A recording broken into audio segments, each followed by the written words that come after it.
Hey, this is Meek from Visions of Atlantis. You're watching John the Ninja. Don't forget that we have a new record called Pirates that is out now, and we are coming to the United States. See you there. Ladies and gentlemen, how you doing? It is John the Ninja back in the dojo, and I gotta tell you, I'm talking with a man. It's good to see. I haven't seen him since Dragon Force of last year. Man, that was probably February in Pennsylvania. But more importantly, his band is coming to my home state, New Jersey, and I'm excited. Let me tell you a little bit about this gentleman's band. This band's been around since the early 2000s, and they've had multiple lineup changes. But getting back to the roots, they've been on a 5-year odyssey, not only to reimagine themselves, but have gaining probably the most success they've ever had up to date. That band's name is Visions of Atlantis. And this gentleman is Michele Guaitoli. I said that right, sir? Almost, but it's going to be fine.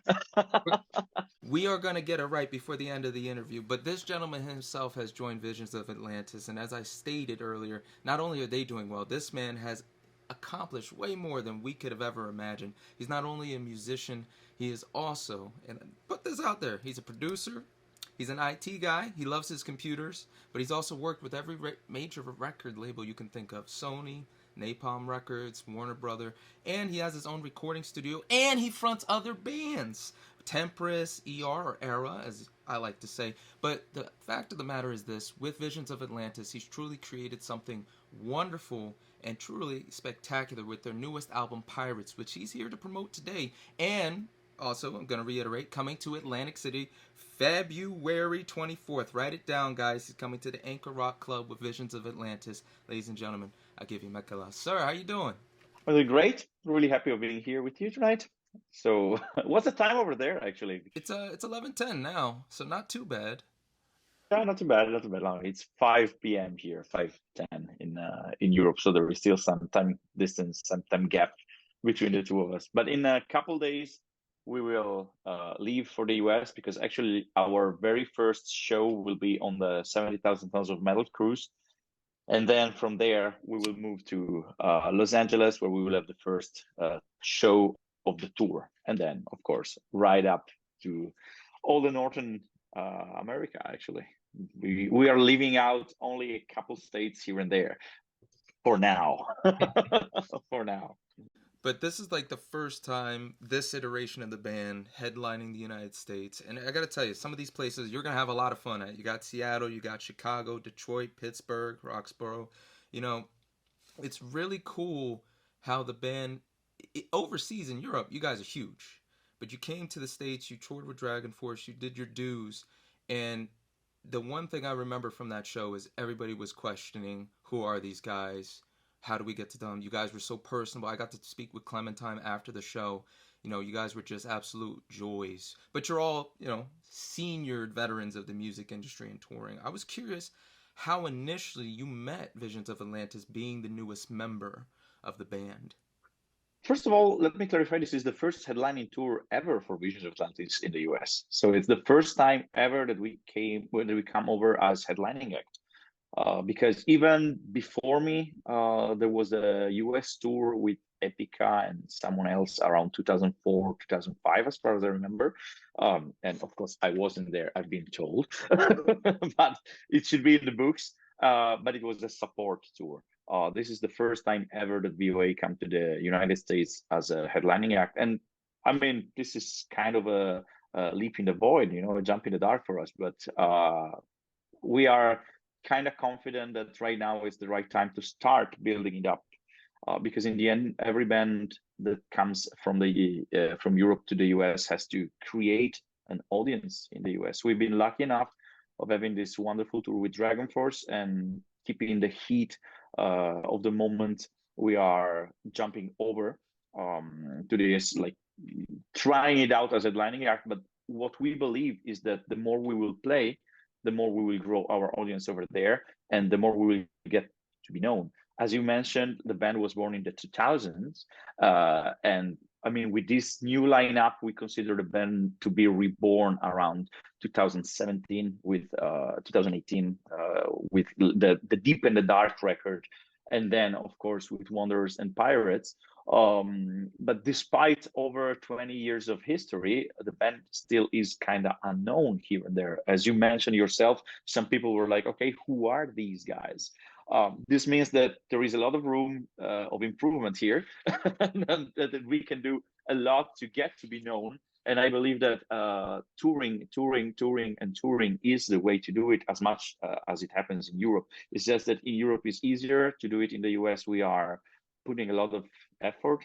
Like we are definitely working our asses out to make things work out properly. But this is the way. This is just the way.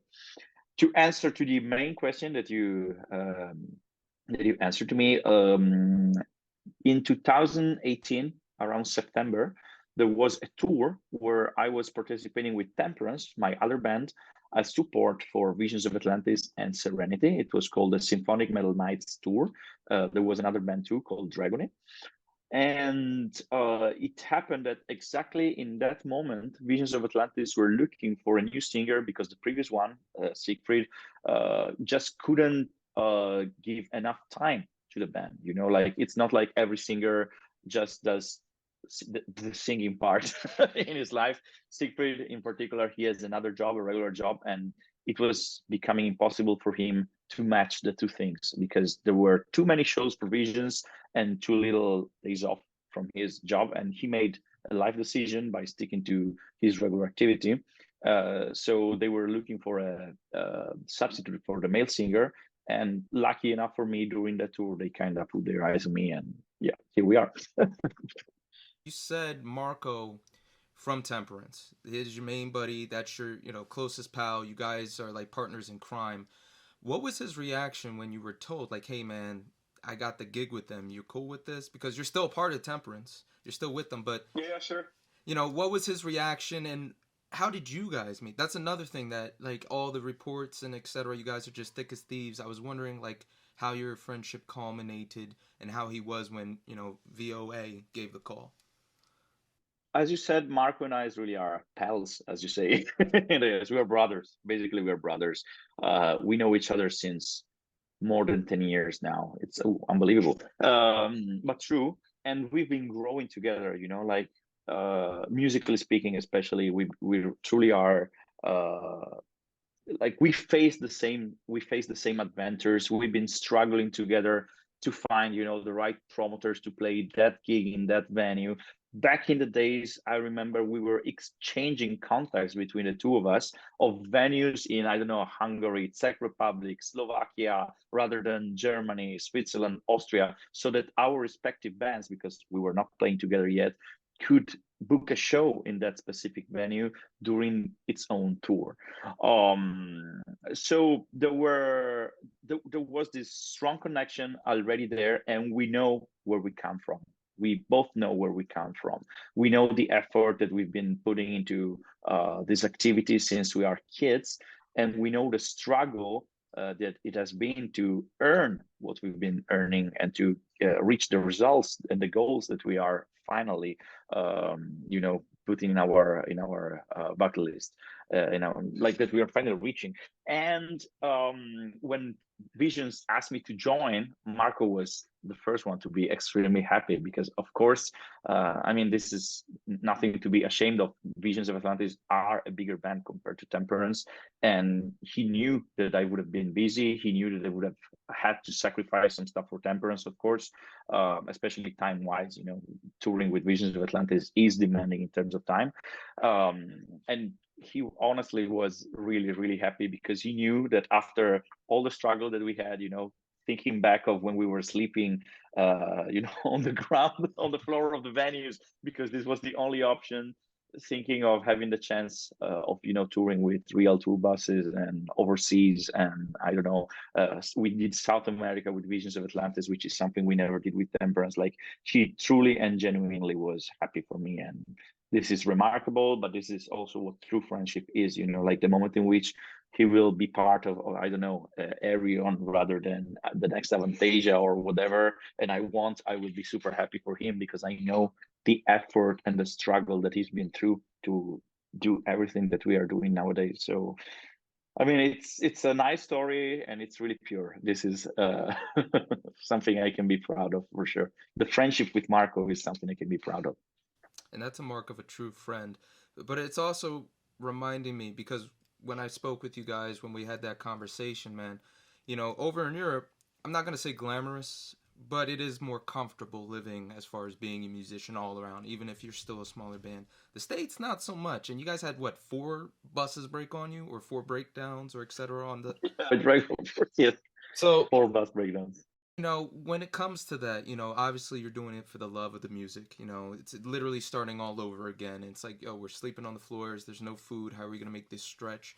I was curious, being the fact that you guys were so indoctrinated in that lifestyle already and already knew what you were going up against. Was there any new surprises or anything you learned along the way with that tour with Dragon Force and Seven Spires? Was there anything that kind of like hit you as like, you know what, maybe we should try this differently? Like, honestly, if I were you guys and the bus kept on breaking down over and over, I'm like, yo, this must be God telling me I need a day off. Sucks because I want to go perform, but it's got to be something. So what do you think you pulled from that situation of going back to the grassroots? Well, at least we don't sleep on the floors of the venues anymore because the tour bus, nevertheless, the tour bus has bunks and beds. So at least that part is settled. And even if the bus breaks down, you can still sleep in it. So at least one problem is solved. With that said, I can totally tell you that a musician is a challenger. There is no way out of this. Like, we love competition in a way, not between bands, but we love competition with life and with luck. Otherwise, we wouldn't be doing what we are doing. So it's like um, we are challenging the god of fortune every day when we're going on the road. And in the end, this is how it is, because you know that from the very beginning of my career as a musician, I was like somehow challenging faith to have enough people at the very beginning to break even to the expenses that I had to tour back then, to reach, I don't know, Poland rather than Czech Republic, rather than Slovakia or whatever. Because when my bands were smaller, I couldn't know how many people I would have pulled on that evening. And of course, it's always depending on how many people you pull that you get the fee when you are at the very beginning of your career. So it kind of shapes you, as you said. This is like the beginning of a history that you put behind your shoulder, in which you learn that it depends on you and your effort, the outcome of what you will earn at the very end of the day. And this somehow grows in results, in terms of results, but it stays the same in terms of ratio. So the more effort you put nowadays, the bigger are the results, but still the risks are the same, or better, they are higher, but at the same time you are a bit more covered, but still the ratio is absolutely the same.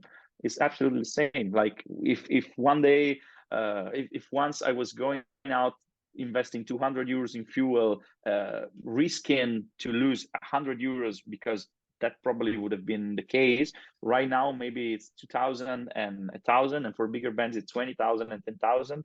But at the end of the day, with fingers crossed and with efforts, you make the unbalanced balance, and you might end up earning enough to have a living out of it. So, but you can't expect it to be like the core of your earnings, for sure. At least not when you are taking a risk like this, like touring the US for a European band. This is pure promotion. This is pure love for music and for your band, and it's a tryout to have maybe in the future a bigger outcome that allows you to do it with more relax and less sweating. With this tour coming up, you guys truly are promoting Pirates. You guys were teasing it on the last tour, and now that the album has dropped, you guys got the singles out, like Freedom, Legions of the Sea. We're gonna talk about that one. But when you were teasing Pirates, when you were getting it out there, what songs did you feel were getting the best reception as far as the album to come? Because usually that's what you'll do. You'll put the songs out, see which ones get the best reactions, and go, yo, these are the singles, or at least politic to see which ones you should push live. Which one do you feel that gave the crowd the little kick in the backside? 100% Melancholy Angel. This song just is amazing live, and the response and the feedback of the crowd is just amazing. You know, like this is why during the Dragon Force tour, it became the jump jump song, as you as you might know, because when we were starting to play that song, literally everyone in the venue was jumping. Like, of course, when I say everyone, I mean that maybe 10 out of 800 of the people that were attending Drink for Show might have not jumped, but all the other 780 were jumping for real. So this was like a wow moment in which we were like, okay, we can truly do something with this track. And surprising enough, and this is the reason why we released this video lately, Clocks was super, super, super welcomed by the audiences, not only in the US, also in Europe. And people were keeping on telling us, you should make a video out of the song, you should release a video out of the song. And this is the reason why a couple of weeks ago we dropped it after having recorded it in December. We were like, okay, people love this song that much that we truly need to make something out of it. And even live, the response for Clocks is really cool. You can tell that people are screaming their chorus out loud when it kicks in. So yeah, these two songs truly are the live tracks of Pirates. Can't stress it enough. It was fun jumping. It was a hell of a good time.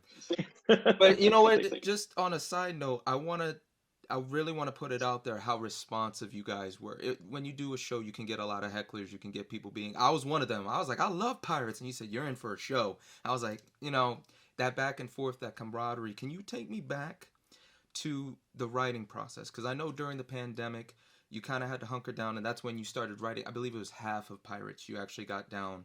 But considering that this album's the follow-up to, Wanderers, and how that was monumental, like, okay, this is the second album, we're getting a lot of traction. That third album usually is the one where the band solidifies if they're going to stay or not. You got Made It on the Back, Number of the Beast, same example. So can you walk me through the writing process with you and Clémentine, because she's also very accomplished. You guys both are from the same, at least, backgrounds as far as what you learned and what you worked with as far as musical instruments and the theory. So how was the give and pull going back and forth between, because Visions of Atlantis at this point is pretty much her creative vision as far as the storytelling and lyrics? Correct.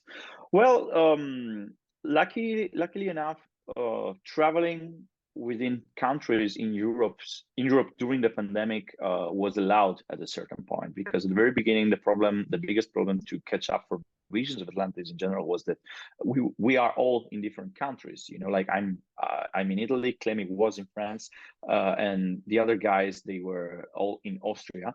And traveling from one state to the other was forbidden during the pandemic. So right now, at a certain point, sorry, not right now, at a certain point during the pandemic, we were suddenly allowed to cross borders with, you know, the right certificate and the right amount of vaccination and everything else. And since we were like stuck, we couldn't tour, we couldn't do anything, Clémy and I decided to have studio sessions, like full studio sessions, in which we would have met. She would have come to Italy, and we would have spent like 10 days, 12 days just songwriting. And this is exactly what we did. And this is how basically the vast majority of the songs from Pirates came out. We went in the studio like from 9 in the morning till 11 in the evening, like dedicating our entire day, immersing ourselves in the songwriting. And this is just what worked, in my opinion. This worked so well in terms of on the emotional level, on the intensity and the depth of the songs. You know, like while we were writing, I can tell you that we were already picturing images and situation atmospheres that clearly brought us to the universe that Visions of Atlantis created with Pirates. So yeah, it was intense but really nice. And we spent like a total of 20 days, something like 20 days in the studio for the pre-production, and 10 more than in Nuremberg recording the vocals. So in which we also refined the song a bit with our producer. So yeah, there's quite some time invested behind the songwriting of Pirates. We got the vision, we got this down. There had to have been a song that you were struggling with. Most of the time people get asked like, oh, this is my favorite song, this is the song that like I knew this was going to be it, but rarely do we get to talk about the songs that were really like, you know what, for the longest time we just couldn't find this key change. We had everything else, we had the middle, we had the end, but we couldn't get the beginning right, or etc. What was a challenging song on the album that you guys accomplished and you were like, you know what, this is a win, I'm proud of this? Mm. To be truly honest, this is something that we didn't face. I just can't connect with, can find myself in the situation. I'm a bit of a visionary, to be honest. When I write a song, this is always a bit difficult to explain, but most of the times I hear the song in my mind and I hear it from the beginning to the end. It's not like I put effort in composing. It's more like I'm listening to something that is playing inside my brain. I know it might sound mental, or it might sound mental or fucked up, but this is how it really works. Like I close my eyes, I listen to the melodies, I hear the guitars, I hear the drum pattern, I hear everything else. So on my end, for what I write 100% myself, is just about listening properly to what's in my mind and putting it down. Like sometimes I struggle a bit in understanding properly which chord progression I'm following, but it comes natural. It's like it's there. I just need to transcribe what I have in mind into music, on Cubase, playing guitars, playing bass. I play basically all the instruments except the drums, which I write with virtual instruments for the demoing. And then I explain the melody to Clemmy, and then sometimes Clemmy is like, okay, this melody maybe we can improve or tweak a little bit. So there is this interchange.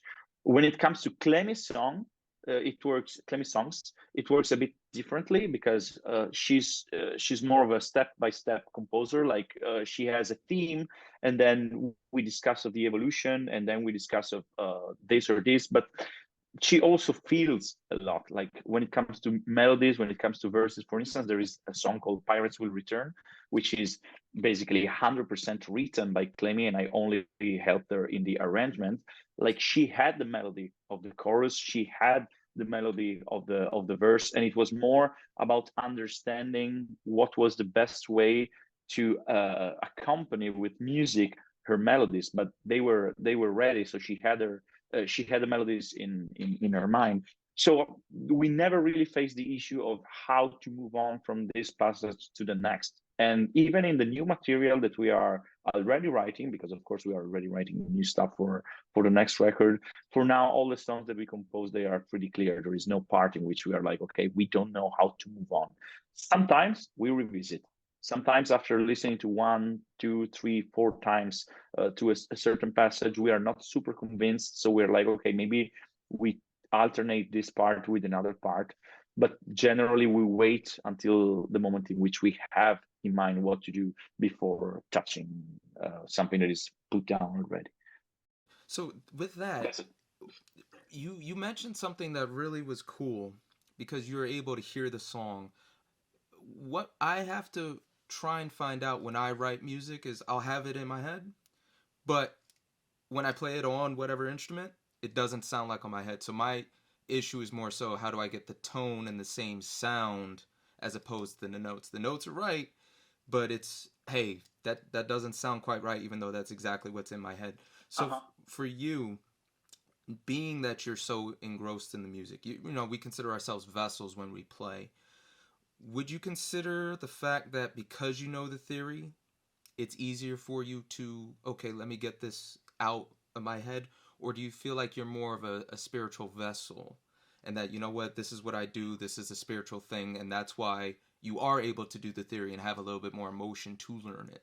Do you feel like you're on one side of the spectrum or the other? It's a good question indeed. It's a good question indeed. I can tell you that at the very beginning, I was super thankful for the knowledge that I learned through theory, because this was the key to make me understand what I was doing. So yes, if I put myself back and I think of the way I was composing 15 years ago with my first bands, I would totally say that it's because of theory. Right now, it's not like I suddenly became spiritual or I completely changed my mood. I just got experienced.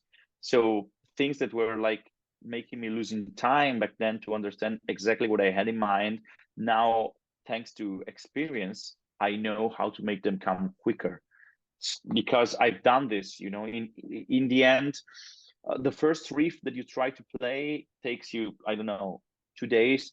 The second riff takes, I don't know, a day and a half. Then you start doing it more and more often, and you start getting quicker in reading your mind and putting your ideas into reality. And right now, the moment in which I hear the song and I want to transcribe it, I already know what I'm going to do. It's more about the mechanical movements to be done properly. Like my technique as a guitar player is not as good as the singing technique, of course. Same goes for the bass. So it takes me some takes before I reach what I have in mind. But of course, it's easier because I've done this so many times with so many bands, not only my bands, but also the bands I produced in my studio, that it's just faster. So if right now you have this issue, I'm sure that it's because you didn't compose, I don't know, I'm launching a random number. It's just because you composed 15 to 20 songs, and the moment in which you will have written 200 to 300, it will be way, way easier. It's just a matter of experience, in my opinion. Allow me to know how you still keep your chops. Like Clementine, exclaimed when she sings, sometimes she does songs that are out of her range. Like she'll sing a Whitney Houston song, try and force her body to try and accolade. I've done very minimal voice lessons, the classical style, where you have to know your do, re, mi. You have to stand properly and stretch prior to. Being that, man among musicians, that you can do a little bit of everything, how do you cater to continuing to keep your voice strong?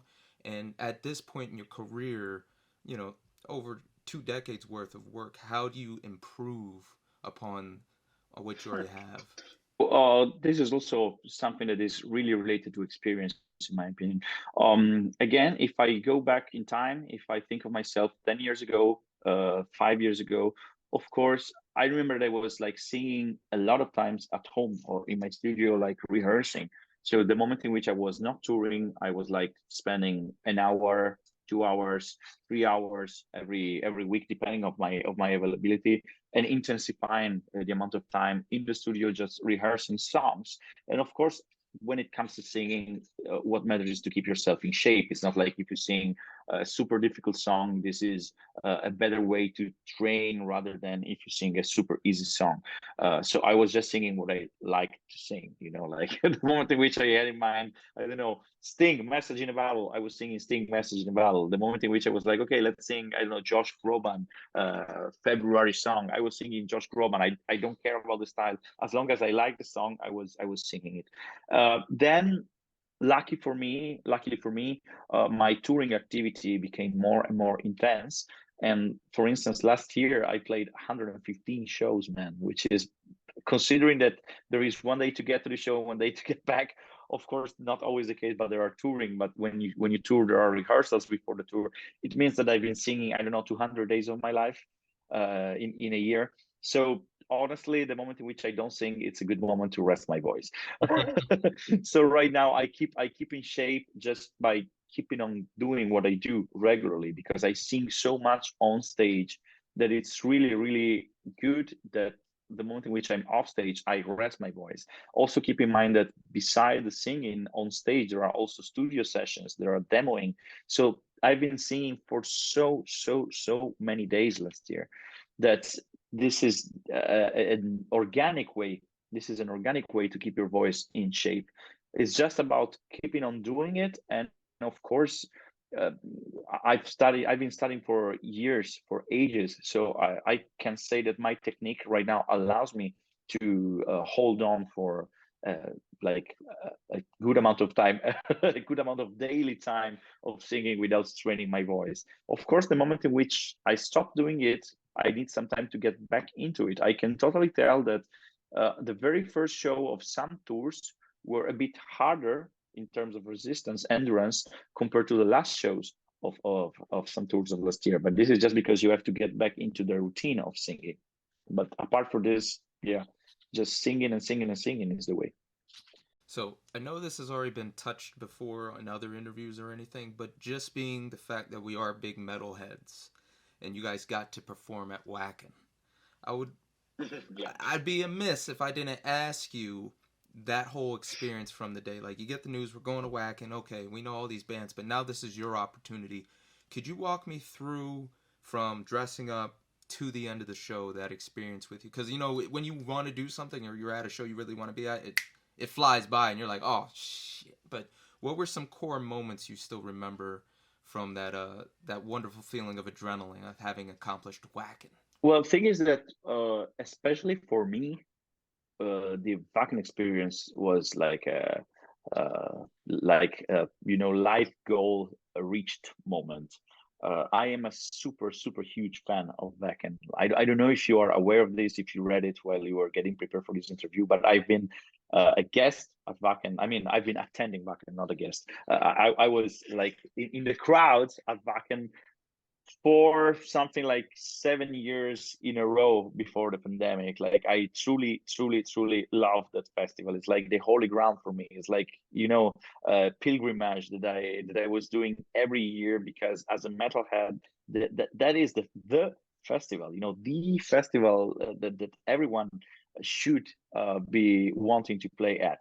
And to me, it totally is a temple, so for me, performing the Wacken for the very first time in my life was an absolute life goal that I finally could reach thanks to Visions of Atlantis.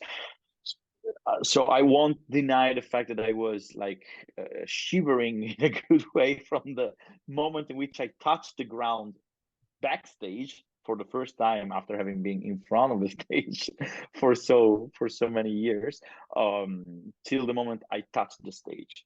And it was a mixture of excitement, fear, because honestly, I was afraid that my performance would have been good enough. Because it doesn't matter if I played, tons shows before that one, but that one was Wacken, and Wacken is the dream of my life. So I was like, okay, will I be sufficient for the people that are watching my show as much as the artists that I've been watching were more, of course, sufficient to me, were impressing me? Will I leave the same sign, the same mark on their memories as they did for me? So the expectations were high, and also the pressure that they put automatically on myself was pretty high. But truth to be told, the moment in which the intro began, I felt like, okay, I'm in paradise. Like, all the fears were gone, all the insecurities were gone. It was just about enjoying and cherishing the moment. And the truth is that it went so fast, man. You have no idea how fast it went. Like, when we played the last song, I was like, how can this be the last song? I'm on stage since 30 seconds. You see what it was so fast. And this means that I really enjoyed it. Because you know that when times runs that fast to your mind, it's because you truly love what you're doing. So I can tell you this actually is one of the best memories of my life.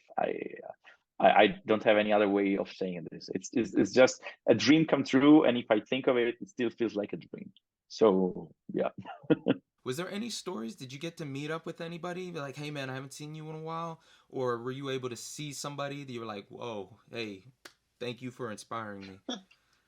Well, of course, it's impressive, to see this gathering of huge artists. That's true, but it's also true that normally it's not like everyone is there in the backstage for the entire time. Like, for instance, Slipknot, they were playing on one of the show of the days of Wacken. They reached the backstage like at 9, and they were playing at 9:30. Of course, it's symbolic. This is not the exact time. I think they were playing at 10 and they reached the backstage at 9 or something like this. But it's not like if you stay there, you hang out with everyone that is playing at Wacken all the times. Also, there are, like, if I'm right, 8 stages right now. Therefore, there are different backstage areas where you stay. It's not like everyone is staying at the same place all the time from the beginning up to the end of the show.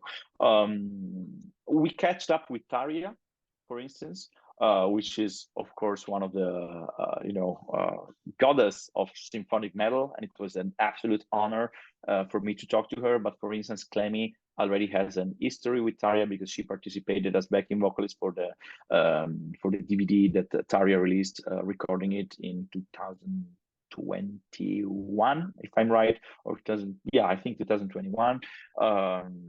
So. Of course, it's cool, but the more you play, the more you grow as an artist, the more you get used to see your idols, and you more you develop a different kind of relationship with your idols. So it's not like I'm freaking out like, oh my god, there is, I don't know, Till Lindemann, oh my god, there is Kai Hansen in the backstage. It becomes a way more professional environment because first of all, you know that these are colleagues and they are there with your same purpose. And even if they, inspired you for your entire lifetime, it still feels wrong to go there and bother them if there is no, if it doesn't happen in a genuine way. You see what I mean? Mm-hmm. Considering that you guys are so great at the visual aspects of creating these albums, I know you do production management work. I know, other than your studio, you own a studio. That is like the best thing in the world. I would love that. But with all the skills you've amassed, all the people you've met and everything, I was curious to how you've implemented those lessons and connections for the next album. Like, one thing I saw for Pirates that really, really took me back was you guys have a limited edition deluxe box set. But you look at it and you're thinking, Pirates of the Caribbean. I can see why you would say, like, when we found this out, this was like perfect. When I was a kid, I wanted to be a pirate. So how have you implemented those skills that you have from other work experiences to try and push Visions of Atlantis' newest album?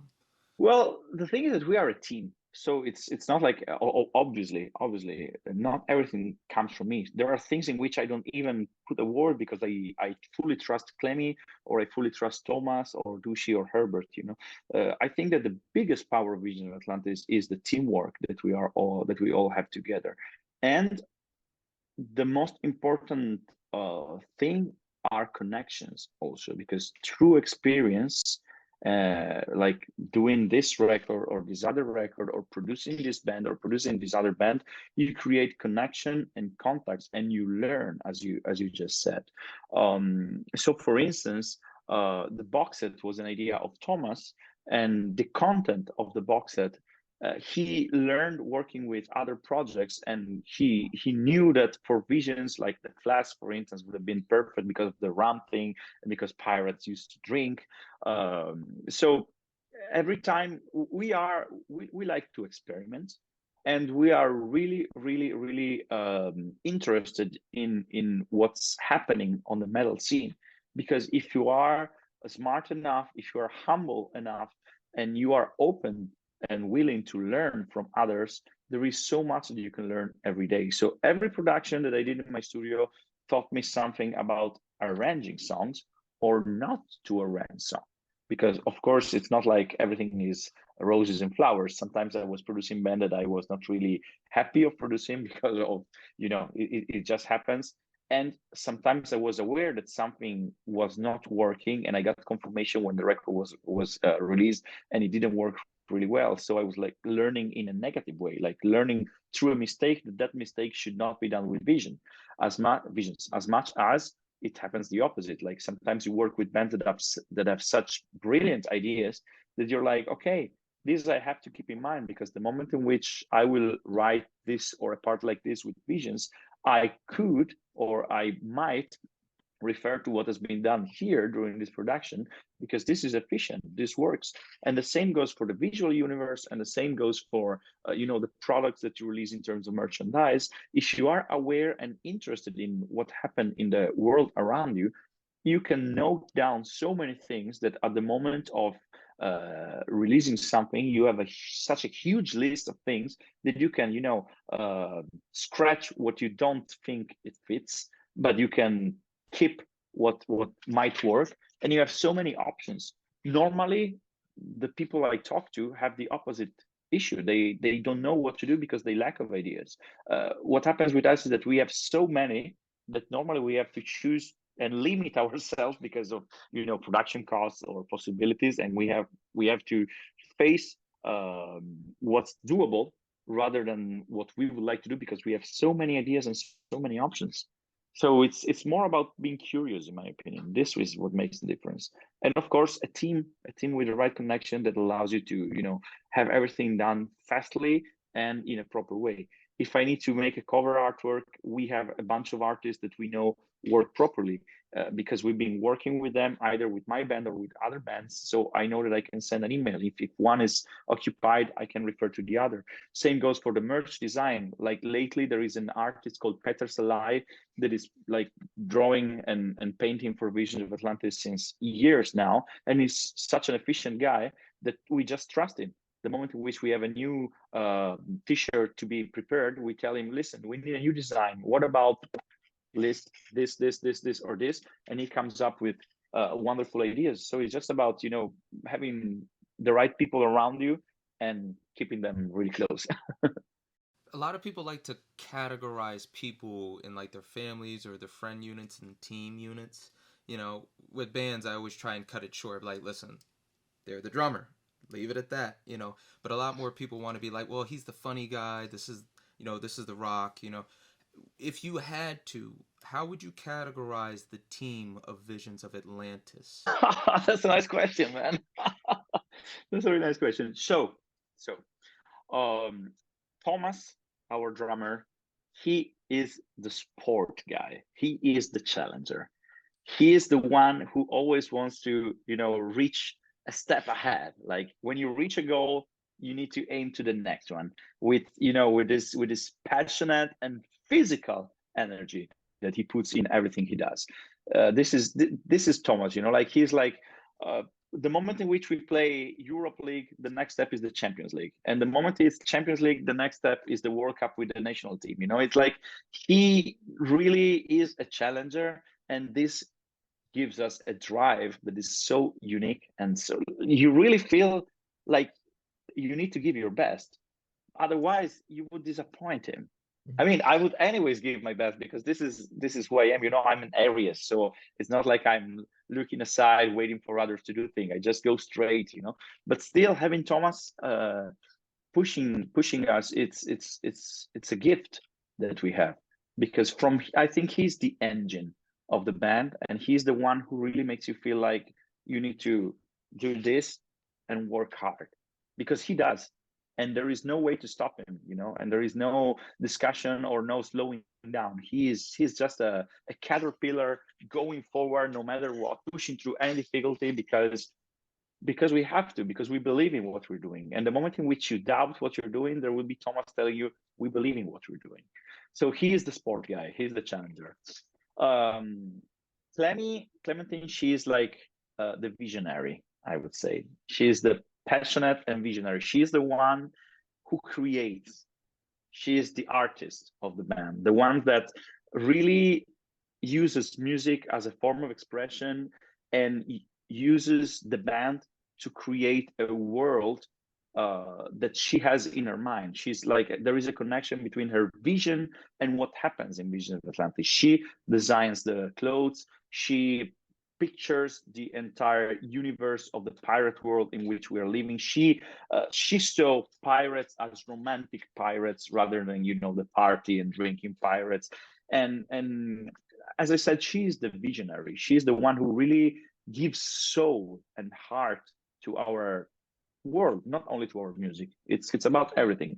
It's her lyrics, it's her universe that we are somehow we as musicians are the tools to give a form of expression to what she has in her mind, to what she wants to develop. And it's just beautiful, because it's so easy when she has a clear vision to make it happen for us, and she's really detailed. She's really extremely professional in what she's doing. She found a great way, not to be this artist that doesn't know how things should develop. She knows what she's doing. and that's it. Herbert, am I going too slow, or is it No, you're is it going okay? fine, man. Herbert, I think he's the perfect. What's the English word for this? Like, he's, I would say, the battery of the band. You know, the battery. He's the when things needs to be done, you can count on Herbert. Like, he is the one who you can rely to have things done. Like, you need to play, Herbert will be there. We have a 2 months tour and we announce it, and when we get to know it yesterday from tomorrow, Herbert will be like, okay, let's do it. No problem. Like, man, no problem. It will work. We will make it happen. Herbert is a constant. Like, whatever happened, you know that Herbert will be there. Like, that's a certainty. And thanks to this, you know, the machine can go on without uncertainties, without doubts. That's all on him. So it's a pretty fundamental role, I would say. Douscha, I think he is the jolly of the band. Like, in in all senses, he's the jolly and the joke. He's the funny guy. He's the guy. He's the first one who goes to the crowd after the show to talk with people. He's the first one who has a smile on his face. Like, he is the one who brings happiness, who brings fun. At the same time, he's a bit sloppy sometimes, especially in real life. Like, if something falls, you are sure that it fell from Douscha. You see what I mean? If someone forgets something, it's probably Douscha. So this brings a good mood in the band. This is like the way we gather positive vibes. It's through Douscha, because he's the one who truly makes us laugh in every possible way, in every possible way. The good, the bad. This is Douscha. We even like, when something weird happened to us, we even say this is a Douscha moment, because you see what I mean. But it's beautiful, you know. Like, you need someone like this in a band, someone who eases the tension, someone who gives you the smile when it's needed, you know, someone who reminds you that life is beautiful, basically. So yeah, this is Douscha, the jolly and the joker. And just hearing the explanation of you guys, the camaraderie and whatnot, that makes sense for, I think it's Parachuter now, but that get together you guys do before going out on stage, and it's just like, you wonder, like, why would they come up with something like that? And then you hear the stories and the camaraderie, you're like, you know what, I could see it. It makes perfect sense. Yeah. And if I have to describe myself, I think I could define myself as the ambassador. I think I am the one who creates connection between all of us. I am the one who connects, you know, people, not only inside the band, but also, you know, outside of the band with the band. You know, like, I'm the one who has this ability of making people talk together, and if there are discrepancies, I am the one who finds balance. You know, this is why I would say I am the ambassador, because even if it's sometimes taking a lot of effort, I find ways to make people talk, and I find ways to make people like find the right balance to reach the results. You know, when there are different views, through Meek, you can find a common point of view. And this is also pretty fundamental, I think. You know, if you notice this, everyone is different here, and at the same time, we are matched in a certain way. And this is the biggest power of Visions, in my opinion, because we truly are a family where everyone has his own role, and it works. It totally works. One question, just because you're so engrossed in the music industry, is time management is it's basically the fundamental law of survival. And I was wondering if there were any stories, or at least any points you could bring. Say I just got my job, I got a tour coming up with my band, but I'm working for, you know, the gas station down the street, but I'm also a representative of this record label. How do you say, okay, this is how I first tried to time manage, didn't work, this is how it works, even though you have to stick to certain deadlines? Yeah, well, the key to me is getting rid of what's unnecessary. This is absolutely my way of being. Like I have no superpowers. It's not like I do more things that any other human could do because I have a doppelganger or because I can teleport or time travel or anything else. I just do what I want to do as long as it's efficient, and if it's not efficient or it doesn't bring result, I'm fine with dropping things. I don't have an issue in letting go this or this other specific variable in my life because I focus on that and I really want to make it work. If things don't work, they just don't work. And the key is to let them go. Too many times I have the feeling that we push through things trying to make the classic square get into the circle, like pushing it hard until it gets in, when most of the times you save time and energies by just accepting and admitting yourself that this or this other thing don't work. And I've been doing this my entire life, to be honest, like with a clear goal, in what I wanted to do. I never had issues in dropping this or this other activity because I knew it was like a passage to reach the bigger goal that I had at the end of my of my vision. And yeah, this happens in the small things of day as much as in the biggest goals of my life. There are little things that I find irrelevant. I just don't do them. Ironing shirts, just to mention one. Some people are really fond of this. I never do it. It's a time and effort that I find irrelevant. This is, of course, I'm putting it down as a joke and as a laugh, but the time that I would lose in ironing my shirts, I would have to keep it away from other things, so I just don't do it. And no one ever complained that my shirts were not were not ironed. You see what I mean? If you find this efficiency in the more relevant and the most relevant things of your life, I think we can truly do way more than we expect. It's just that if something doesn't work, just let it go, or if you really care about something and you can't do it yourself, I think we don't have to be ashamed of asking for help. There are so many tasks in which I know I'm not good at, and I don't fear and I don't step back by saying I'm not good at this, but this person can make it.